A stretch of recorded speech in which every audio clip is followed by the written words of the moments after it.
can't spend likes that my landlord won't take them. I can't put them in the gas tank. I can't eat them. I can't drink them. I can't make out with it. There's nothing. They're Confederate. They might as well be Zimbabwe dollars for all of the good I can do with them. But ladies and gentlemen, joining me on the program right now, Mr. Slade Ham. Slade, buddy, how are you? I'm fantastic. It's good to be here. What a great show. How fun. The energy it's fun. I mean, I want to go back to the green room and watch the show. Thanks, dude. Dude, I'm loving the background. Look at that. Dude, yes. What do you how many helmets do you have? That's fantastic. There's a bunch. There's like 8 back there. I collect masks. I've collected them from all over the world. It's a dumb thing I started doing because I wanted to. And then the helmets are just, I remember when Star Wars first started doing the little pre-show crawl, right? You would see the lights flicker and the helmets would change before a movie started. Yeah. And I would always go, man, that looks so cool. I want a Star Wars helmet. Well, I got one, and then one ended up being 2. And then I was like, well, they fit perfect in these shelves. And then now I have a bunch, and now we're in a YouTube world where everything's a backdrop. So yeah. Oh yeah, they're of course. Backdrop. Dude, that's so badass. Yeah. And we've got a ton of Star Wars folks in the chat and that watch this show. So I know they're all geeking out right now. They absolutely love that shit. So yeah, you've probably just caused a ton of boners in the chat for sure. All right, so let's first nerds, man. What's that? I said we used to be nerds, and now we embrace. It's important to embrace it. The underdog has risen up. We've taken over, and the new Revenge of the Nerds movie should all feature us guys getting a hold of the jocks, and it should be flip flopped, and that's how we should do it. 100%. Risen up. It used to be a subculture, and now it is culture, and it's the opposite, right? It is the jock culture is subculture. Yeah.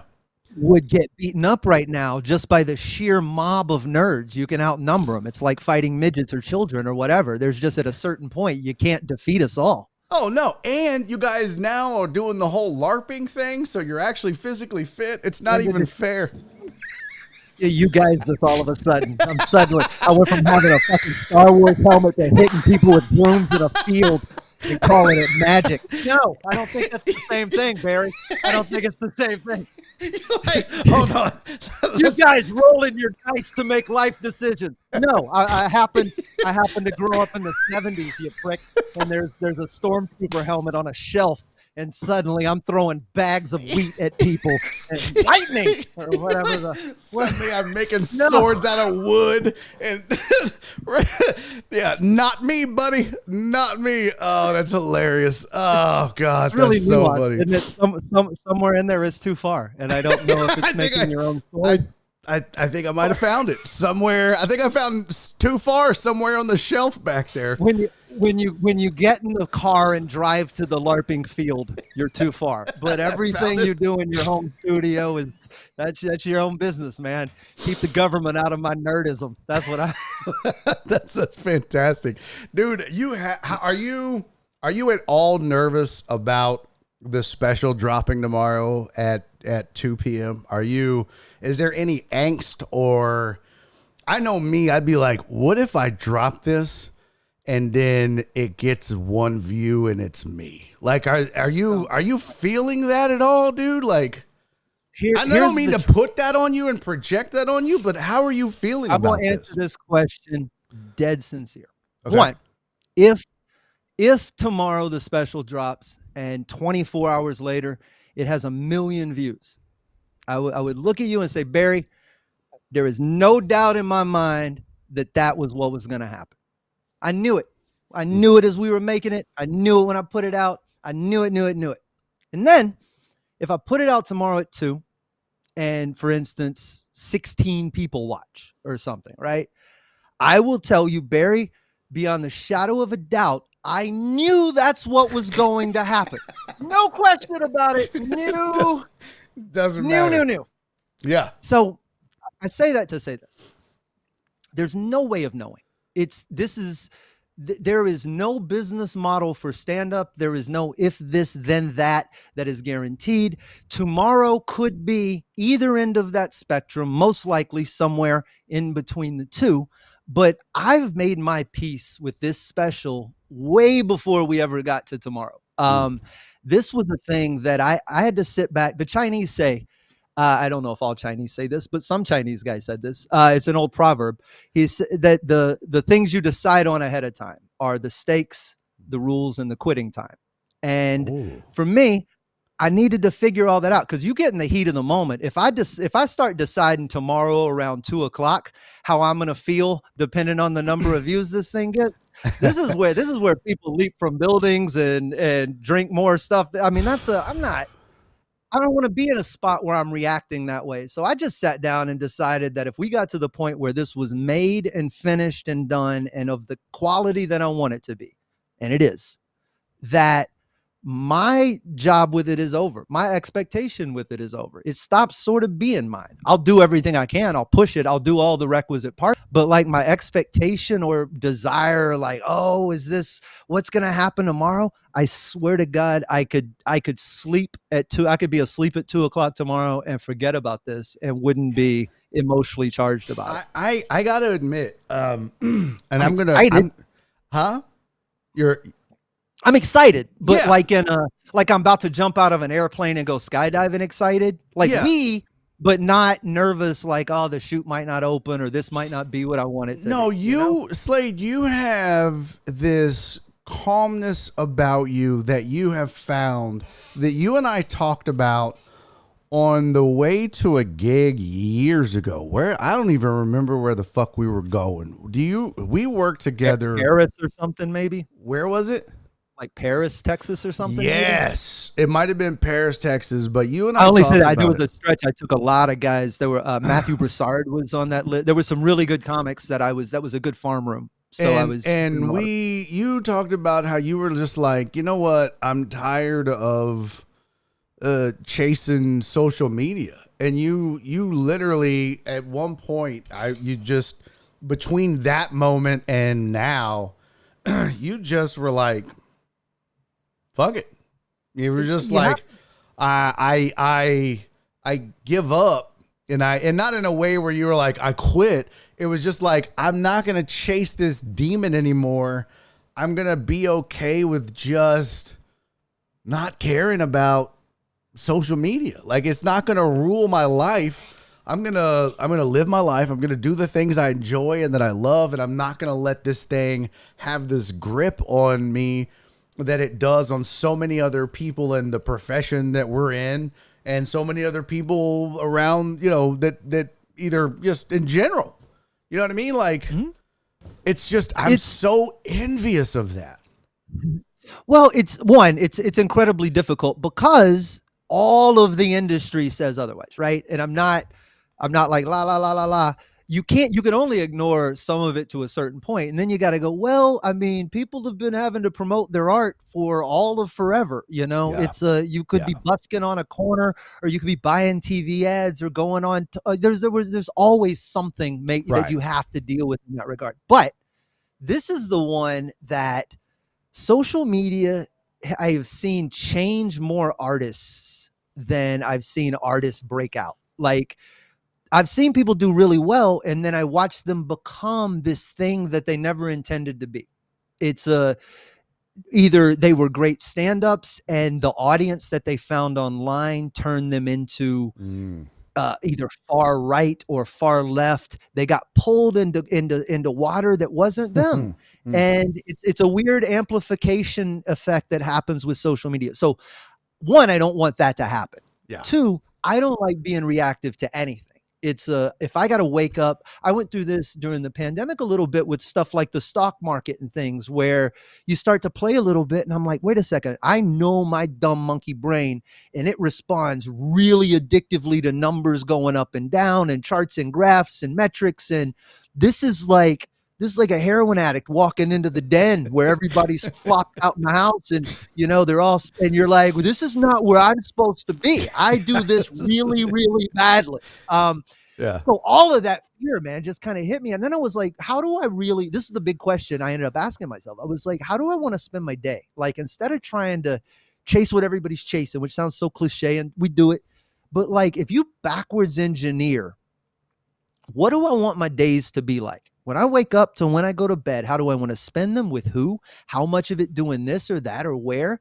And when you start asking yourself those questions and then try to figure out the mechanism to that instead of trying to figure out what you can cobble together with what you have, it's a whole different thing. And that's where the last 3 or 4 years of just making specials and learning to capture stuff and kind of quietly sitting back and realizing, if I don't have anything of value to say, why don't I just shut the fuck up, right? You don't see Christopher Nolan on TikTok every day. He shows up every 5 years, grabs all your Oscars, and crawls back in his little factory where he makes magic happen, right? Yeah. Yeah. Why do I'm not saying I don't want to be Christopher Nolan, but I also don't want to be the kid in his bathroom having to talk in the mirror and make a funny voice just to get something up by noon, because that's not really what I started out to do either.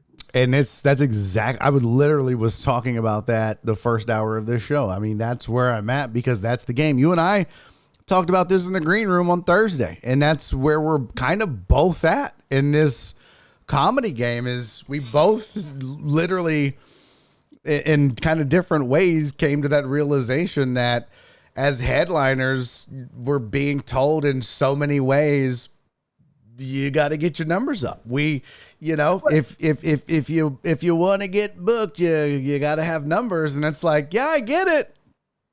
But if I have numbers, but hang on, this is right. That's the trick. That's the trick. Once you realize there is no spoon or whatever the hell it is, there's not you, birthday dude. I'm talking Matrix shit. But when it's such a weird thing where and then once you realize that, okay, well, they're telling me they won't work me unless I got the people, but if I get the people, I don't need them. Once that epiphany sort of hits you, and you just go, well, all I got to do is cut out all this stuff in between me and the people. I know there's people, they like what I do.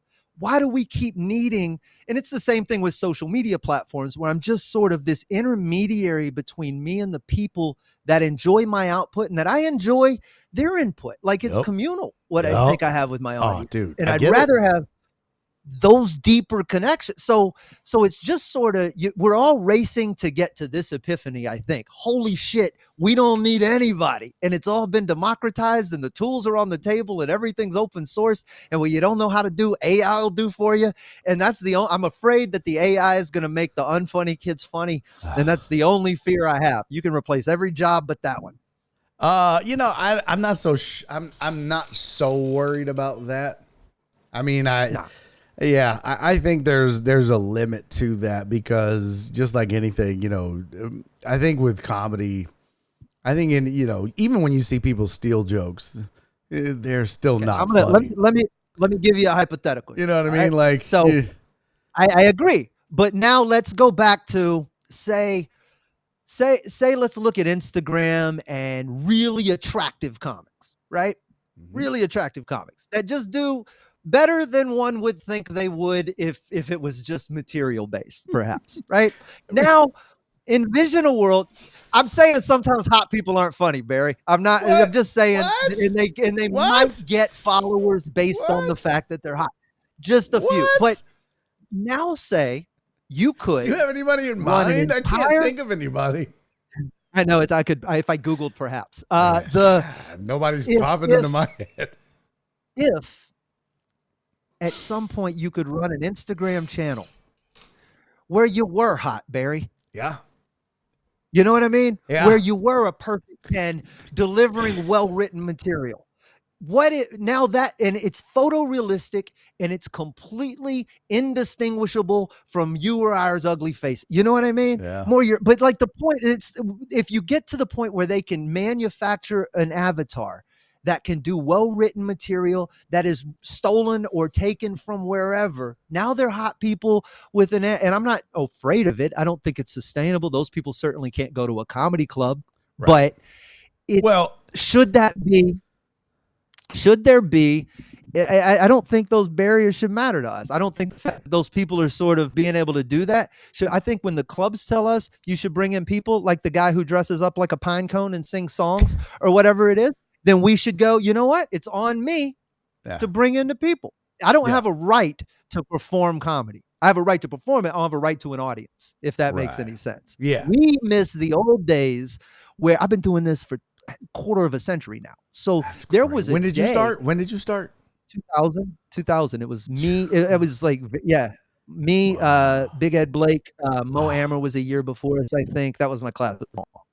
So, man, But that was when you that's could a just hell of get a hired class. comic. Yeah. You could just get hired as a comic. Yeah. You could, here's some money. We have shows this weekend. Come on in.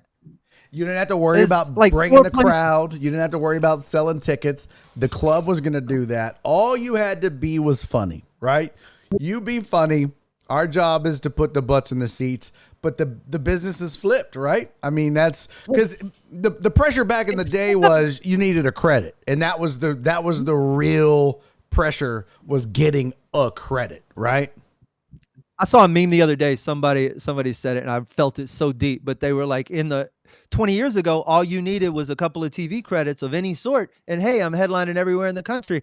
And they were like, 24. I just opened for a hydraulic press in Sarasota, and you're like, That is it's a so little different. accurate. But this comes back to all of the tools have changed, right? Yeah. This didn't exist. This would have cost you and I $250,000 to do in 2003, right? This would have been absolutely prohibitive. So as these tools advance, you realize that these people, to become comics, don't have to do all the stuff, which was what we had to do. They were all you had to actually physically write jokes, walk into a room full of strangers, sign up, put yourself out there, and you didn't even know if you did anything for months. Like, Right. there's no feedback to that outside of the crowd and the comics who are ignoring you. So Yeah. now all you got to do is hold your phone up, film any funny, dumb sketch you think of. It's instantly online. It can go viral within seconds. You're famous within minutes. And that's how now it's so much more competitive, because the comedy clubs have those people to choose from. Yep. Is it fair? But it should be up to us to pitch a better product. Yeah, it always evolves, right? I mean, the business, think about that. I mean, I want to bitch because I'm like, oh, well, it's not fair. But then I think back when comedy was evolving out of vaudeville and into the clubs, and you think about the vaudeville guys were like, this is bullshit. I say, yeah, you got guys. He's not out even here. juggling.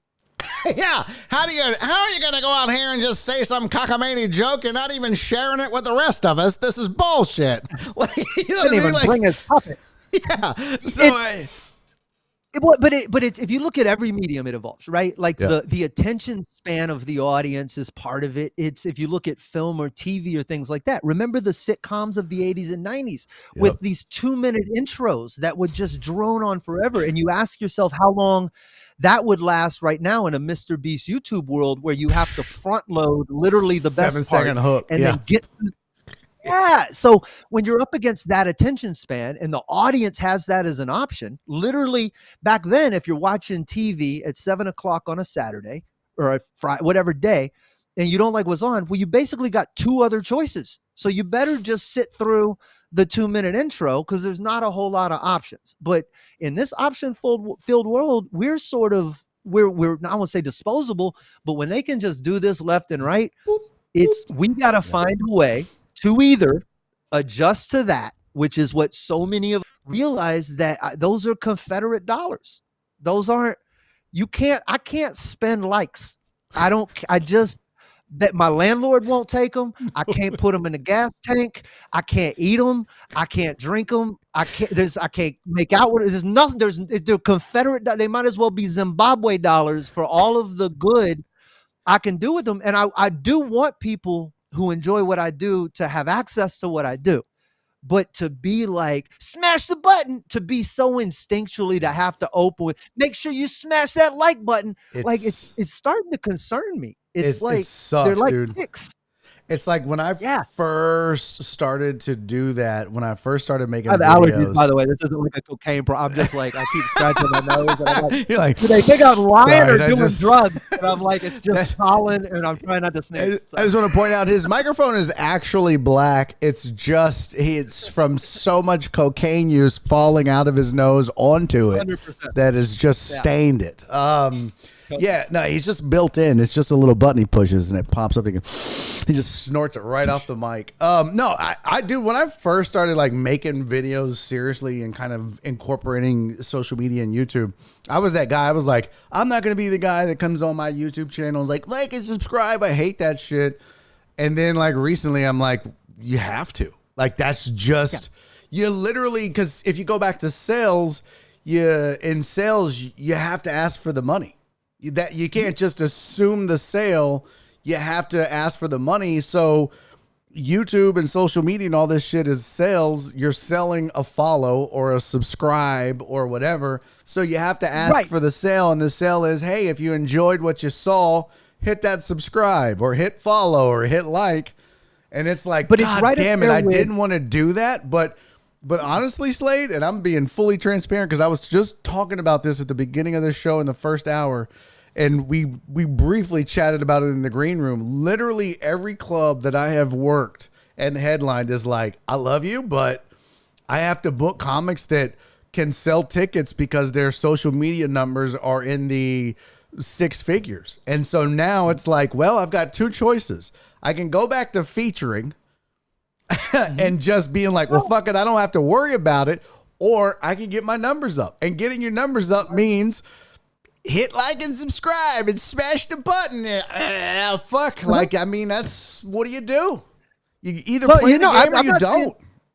I'm not saying you shouldn't. I'm not saying that's the wrong decision. I think there is, though, there's a sense of urgency to it right now because this is all like literally 2 or 3 years old. This is, we act like this is kind of coming out of COVID is what it is.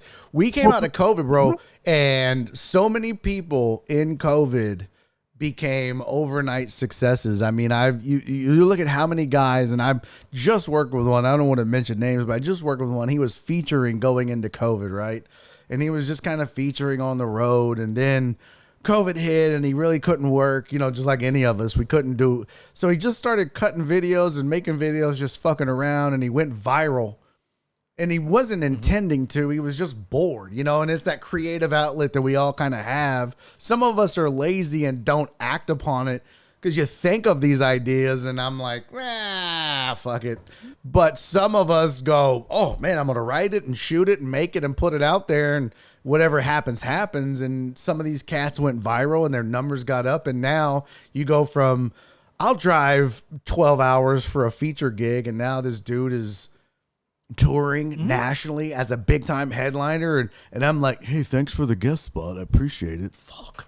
You know what I mean? But that's the world we live in. Then it is, but I would push back a little bit and say that because it is so new, so much of what is happening right now, and I know this because one of the jokes in this special is about dating an influencer, and I use the word influencer specific.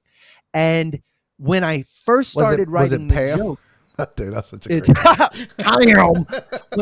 happy birthday! Such a great clip, dude. So fun. Made sure she stayed. It was one of those things that. Hang on one second. So hang on, let me go back to what I was saying. I totally lost my track on Pamela. What was I saying? What was I saying right before you said Pamela? We were talking about going viral during. The point is, how long do these people stay in the game? How long does this last? Right? What isn't sustainable? Somebody has a decent idea and they go, "Oh, yeah, I can make videos about that." They're not confronting the reality of actually making videos like that with on any long-term basis. They're not thinking about that in a year of making videos. The average person is not cut out for it. There already is. There's such a fall off rate of these people being able to sustain these channels. That's why someone will be famous. And then where'd they go? Well, they went somewhere because you can only make fun of this or talk about this so many different, you can only put a wig on and pretend to be your mom so many different ways before it stops filling up comedy clubs. Well, that's true. No, that's true. And there are some that are very talented stand-ups and were very talented stand-ups pre-pandemic that just were like, hey, screw it. I can't do stand-up and I'm not going to do Zoom shows, or you can only do so many Zoom shows. So they were doing other things and writing sketches, because I refuse to call them So, skits. I just fucking do you refuse know? to. But so I well, they make those, right? Like, I'll give you a good example of a guy, right? Frankie Quinones. He I know. does Cholo Fit, right? Creeper. And Frankie was a stand-up before Creeper ever hit, and he actually that wasn't his first character. It Right. was actually this chick called Juanita Carmelita, and she was like the singer, and she was like, "Oh, I want to be famous one day." And he would do those characters just kind of fucking around because he's kind of a character actor. But stand-up was his thing well before he started doing the characters, right? So if the characters ever die or lose popularity, he still does stand up. And in fact, I actually featured for him at River Center Improv, rest in peace. Oh, yeah. Or the River Center Comedy Club. And in San Antonio. And what he does is he comes out and he does 20 minutes of stand up or 30 minutes of stand up, goes back and does a costume change, comes out as Juanita Carmelita, goes back, does a costume change, comes out as Creeper, because that's what he's most known for. But Can you imagine? It's crazy, but that's what, that's what butters his bread. But he also tours with Craig Robinson as his opener because he's a stand-up. And so I respect the fuck out of that. And there are a lot of guys who are stand-ups, but also so they do have kind of a gimmick, I guess we could call it.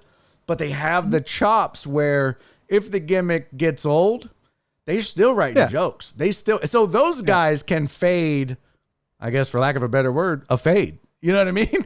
Like they can still just revert back to doing stand up. The difference is that they got numbers. They've got a crowd now. Right. Well, that's respectable. I think there's a minimum viable audience that I'm looking for. Right. I can kind of do the math. I can kind of take some cues for some other people and thinkers, right? You ever read Kevin Kelly's 1,000 True Fans essay? It's basically making the argument that any artist needs 1,000 true fans, and that over the course of a year, if you can get $100 from 1,000 people, you're making $100K as an artist, and that's every artist can do that. Yep, so, you only need 1,000. Right. Yeah. Now in stand up, it's a little different because the ticket costs less than $100. We're trying to peddle books or albums or all this other stuff, and we're trying to do it in multiple cities. We need more than 2 shows a year, but you can basically look at that and go, man, if I need 200 people in a city. In 10 or 20 markets, right? That's only 2,000 or 4,000 people.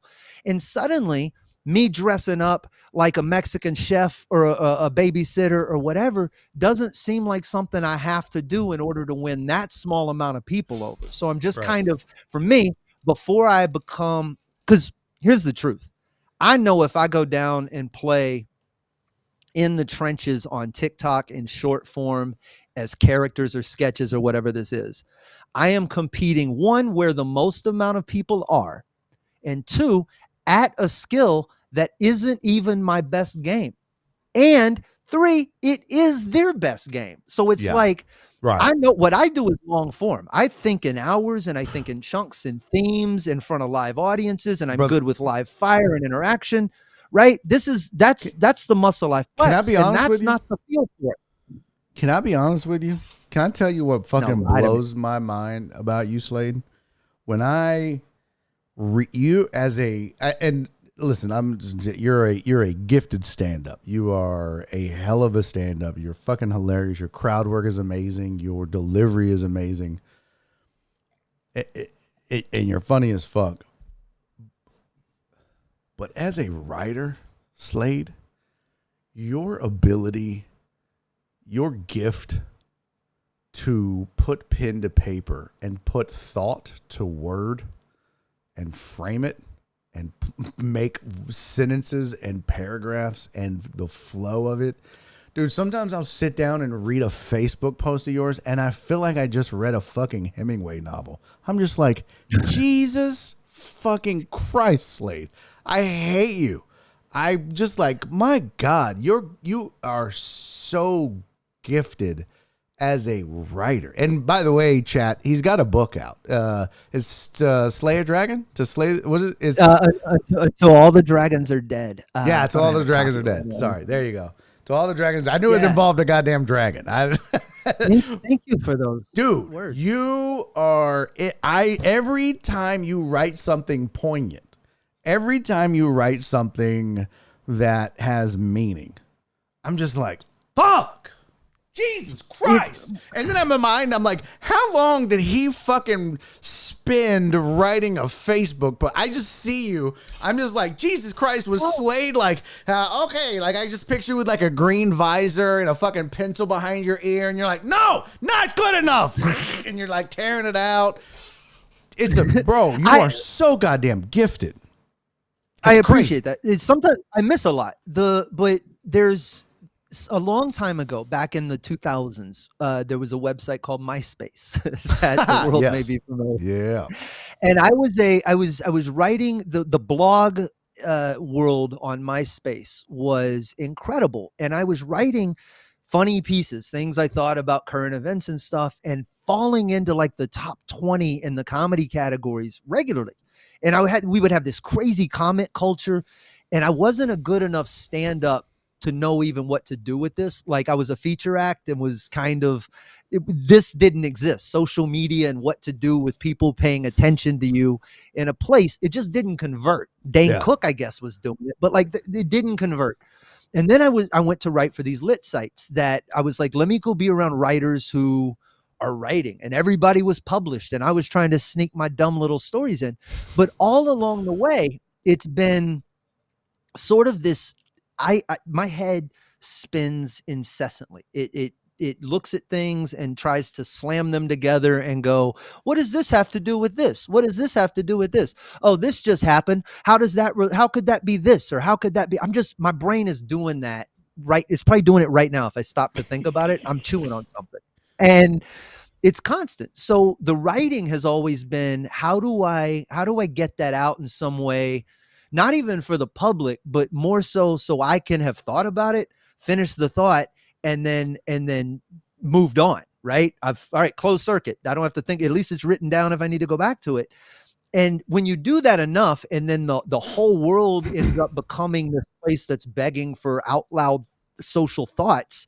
Well, maybe I'll put this here. Maybe I'll put this here. I'm just trying to work my own thoughts out. The fact that they now mean something in the public sphere, something you write something, it will take like 1,000 shares, and you're like, I didn't, but this is Yeah. just me. I was doing that for this. Dude. I'm glad it has some meaning, because It, that's it, me trying to find meaning in it all. It really does, That's it. man. Like I don't know if you've ever just I mean, I know you wrote the book and shit, but dude, yeah, I don't know how much you've chased or explored writing, but God, I'm doing much. you haven't, you should, dude. So gifted. Doing much more of it in memoir and in some fiction stuff, but I'm also very uncomfortable. I'm writing like prose is my most uncomfortable medium. Like it Uh-huh. may be something I'm good at, but it's where I'm least confident, because I know stand up is where instant feedback, man. I know I'm Yeah. killing it when I'm Yeah. killing it. It's when you write a Yeah. book and it's like, man, I'll get the Amazon reviews 6 months from now and we'll see.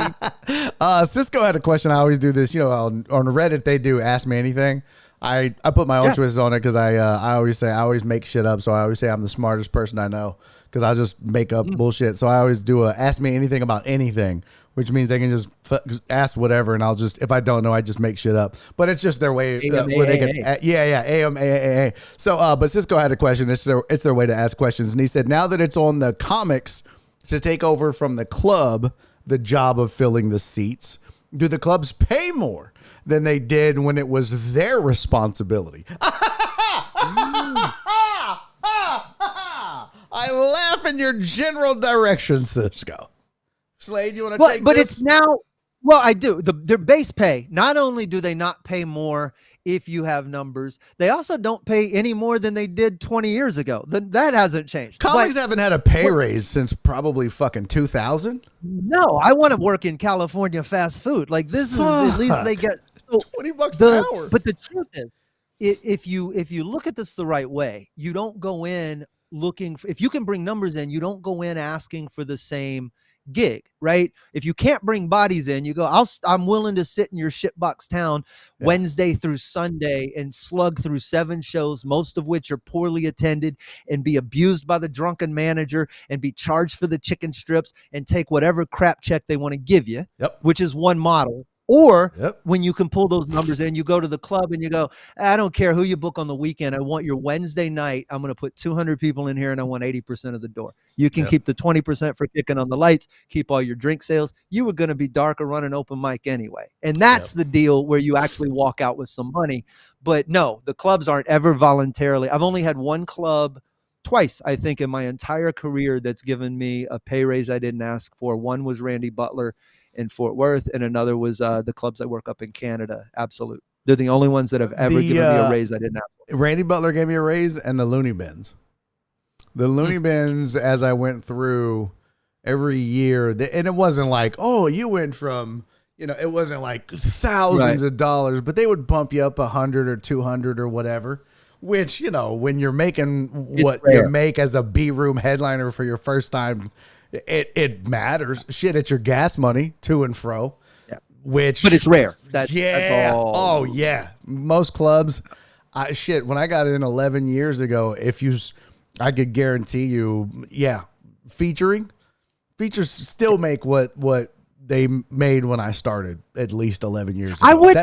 don't know.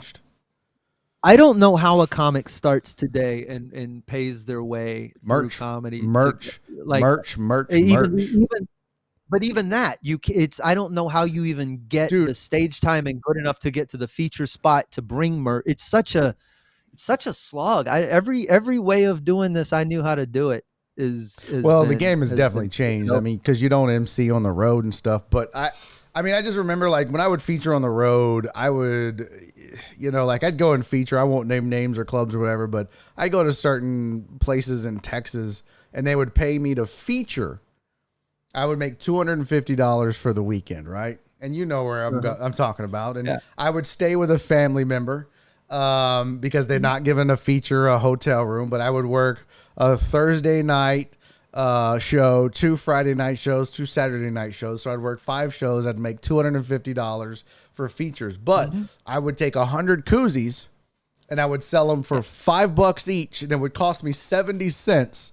But I'd sell 100 koozies. I'd sell out, and I would make more selling koozies than I would the club paying me to feature. I'd make $500 selling koozies and $250 from the club. But I'd leave making $750 for the week or weekend, and you would have thought I was king shit. You'd have thought I was fucking Kevin Hart out here tour.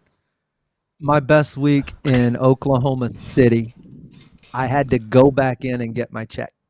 I left without it. You were like, fuck it. It was that. I sold 125 shirts. Wow. I made $2,500 in merch as a feature. Damn. And I left without it. That's You're like, let me go get this little raggedy ass check. It was, but that's how good of a weekend the merch I had, and it was cash, and I'm just like loaded down with 20s, and I'm gonna go pick up this couple of $100. If y'all knew how much your entertainment was paid on the way up, you would bring steaks to the show. Oh my God. Yeah. And this is why I say to Chad and anybody else that listens, I'm always like, listen, man, I know you think that, but listen, even headliners and stuff coming up, unless you're watching A-room headliners and guys that are, I'm trying to think the 1%, the 5%. Celebrities. You're going to watch Craig Robinson. Celebrities. Yeah. There's not a lot of money in it. If you're going, there's just not. Buy their merch. If you really want to support a band, a comic, an artist, buy their merch, because the ticket is going to the club, and the club is not paying the band or the artist shit. I promise you. But this is, it's a lot of this is on us too. And I love art. I'm pro artist, and I'm anti the fuckery machine that is out to anti artists. I'm on us. I'm on our side. But it's also, man, when you look at that whole machine, we have interjected so many middlemen into the equation because of the stuff we don't want to do, or the stuff we don't want to learn to do, or all of those things. And that's the reason someone will go, well, I didn't make any money off my special. Well, of course you didn't. You gave away half of it to a producer and 75% of it to a distributor and 30% of it to this dude, and you left yourself nothing, all because you didn't know how to do any of the stuff, which is fair, but you also didn't learn how to do any of the stuff while they were doing it for you along the way. So at that point, you kind of got to stop and go, man, if we keep blaming the club owners and we keep blaming all these producers and we keep blaming the district and we keep blaming them all, yeah, they got their hand in the cookie jar. If we just tell them all to fuck off and go do it, they can't do anything but scream and yell. I don't know if any of this really works, but I am looking forward to finding out. Well, it's kind of like what you and I talked about, and there's a certain, there's a certain risk involved, but it's one of those things where, hey, if clubs are saying, hey, I need to sell a certain amount of tickets, right? And you and I, this is what we kind of touched on in the green room. I want to sell, I need you to sell 600 tickets. It's like, well, fuck, if I could sell 600 tickets, why wouldn't I just rent a small theater and sell 600 tickets myself? Only have to do one show instead of 5. Sell my goddamn merch and get the fuck out and be home on Saturday night or Sunday night and not do all this extra shit and put all the money in your pocket. The club is the machine, Barry, and you got to get in the machine to be part of the. That's the only. The fact that people see this one door, and clips. You got to make the clips, and you got to tape everything, and you got to shove it out there, and that just comes back to what we were talking about earlier. If tomorrow were to happen, right, and my whole life had been me spending the last 2 years making a bunch of clips about current events. Yeah. Then tomorrow, if I got all this stuff ended, I would just have a bunch of useless clips sitting in a folder that aren't even that great, and they're kind of out of date, and I've got nothing. If 16 people watch this tomorrow, I still got a special, and no one can touch it. No one can take it away. Scarface still introduces me. It's like there's still, the comedy is still the hour I wanted it to be. The short film up front is exactly, it all stands. No one told me anything. No one made me do anything I didn't want to do. No one made me cut anything or edit anything or change anything. It's all mine. And that me gets to go to sleep tomorrow night knowing that I'm fully now capable of rinsing and repeating that bitch. Guess what I'm working on? The new hour. I'm already into it. That's what we're touring on this summer. We'll tape it next year. And then I'll have 2 specials that will either have 2 million views or 32 views. I don't know yet, but we'll see. Well, you hope the 16 would bring a friend, and maybe, like you said, now those 16 bring a friend. So instead of 32, if they bring a friend, you got 48. Huh? Let's go. If I can get a new 12 people a year. Yeah, you're going. Yeah, exactly. New 12. Well, tell everybody a little bit about the special. You mentioned Scarface. Talk a little bit about it, man. It's a really cool deal. Like, talk about the process a little bit and who you got involved in it, because you did a lot of work and you got a lot of cool shit involved with the special. So I decided I wanted to do it about 3 years ago. And my good buddy Jerry Wayne Longmire was getting ready to tape a special, and I'd shot some stuff. I've been on I'm not ignorant to film, but also had never really done anything like that from the beginning. So we took his and we made something incredible. And then the bug was in me, like, all right, wait a second, what now? Our dear friend Andy Huggins asked online. Andy's one of the old Outlaw comics, and he posted a question in a Houston group that said, if I wanted to tape my show, how would I do it? And there were a litany of responses, right? 3 cameras in the back of the room, put a cell phone up, do it, the whole spectrum. Andy, just get an iPhone. It's like, oh, Jesus Christ. Right. Yeah. And that's where you sit and you go, oh, Christ, I can't let this. There's just no way. So I called Andy. And we talked, and I knew I was out of my depth, but also like what better time to do this, right? Let's do this. Let's all figure it out. So we raised the money. We used his crowd. We shot the special. I tapped into Jordan Brady, who shot I Am Comic and I Am Road Comic. Yep. Very nice. Sorry, this is my followers. And I am. It's all good. Hey, appreciate you, Fat Terry. Thank you for the follow. And he also shot the documentary we did in the Middle East. Jordan's a fantastic comedy filmmaker. He introduced me to some local guys here in Houston who had been working a lot in commercial and stuff like for big corporations and things, super creative, super funny, super original. And we kind of collided and we're like, well, let's figure out how to make some stuff. Well, we made some pilots, we shot some things. I brought him on board for the Andy Huggins special, and we did it. We finished it, we sold it, it's out. You can watch it on Amazon Prime. Killer. And Yep. then I took all of that and put it towards mine. So I tapped into my crowd. We raised the money for the special. We booked the theater. I brought in the same team. I brought in like the lighting guy from the Houston Ballet. I called up Scarface, who's an old friend, and I was like, "Hey man, I want you to bring me out." He's like, "Say no more. I'm there." He gave me the music to use for it. I've got music from Candlebox. Kevin Martin from the band is a producer on it. So like a bunch of cool people came together, and all I had to do was figure out how to write it and learn it and go tour and That's perfect all. it, which is the part. Yeah. That's where I dance. That's me. So the Yeah. rest of this has been all this work and figuring it out, and then sitting in the editing bay and watching yourself 100 times, even though you're not pressing the buttons because you have someone better doing it. You're still having to make the hard decisions about the jokes you told, and you told them for a reason, but they also don't go there Cut anymore, them and it babies. needs to Yep. go, and you got to kill the baby, and those rooms are hard to sit in. And then, they're just all color correction and this and that and waiting on people, and everything takes 3 or 4, 10 times more money and time than you ever thought. And then you're trying to pick a release date. Do I distribute it? Do I go with these guys? I have all those hard conversations and questions, and you finally just get to the end and you're like, this is all taking so long.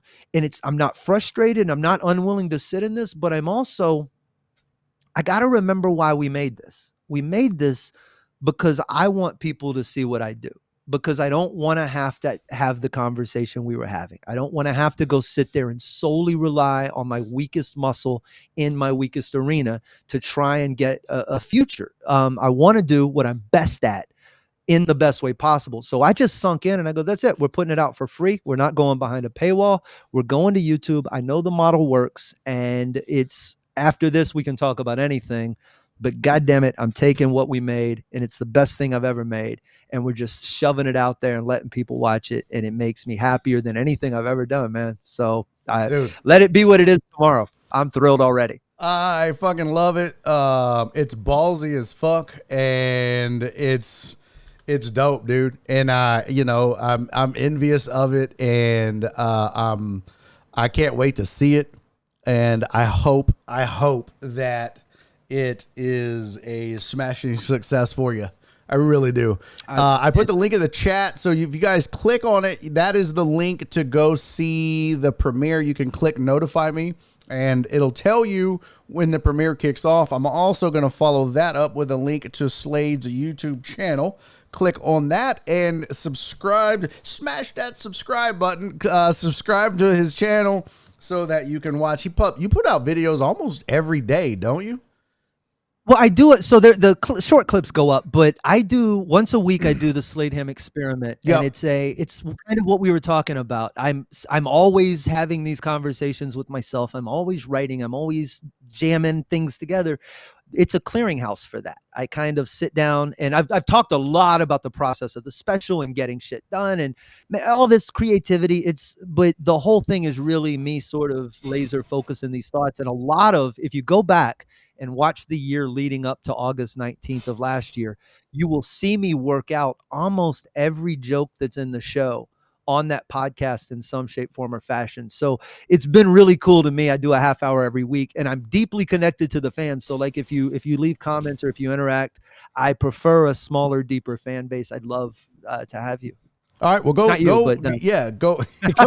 follow. And then also, CC said, how do we follow everywhere else? So his YouTube channel is in the chat. CC, a link to the premiere is in the chat, and I'm about to post a link Everything to his, me is sladeham.com. Here is a link to the website, and that should have a link to everything else. Is that correct, Slade? The website can get them to all the other socials and everything else you got going on.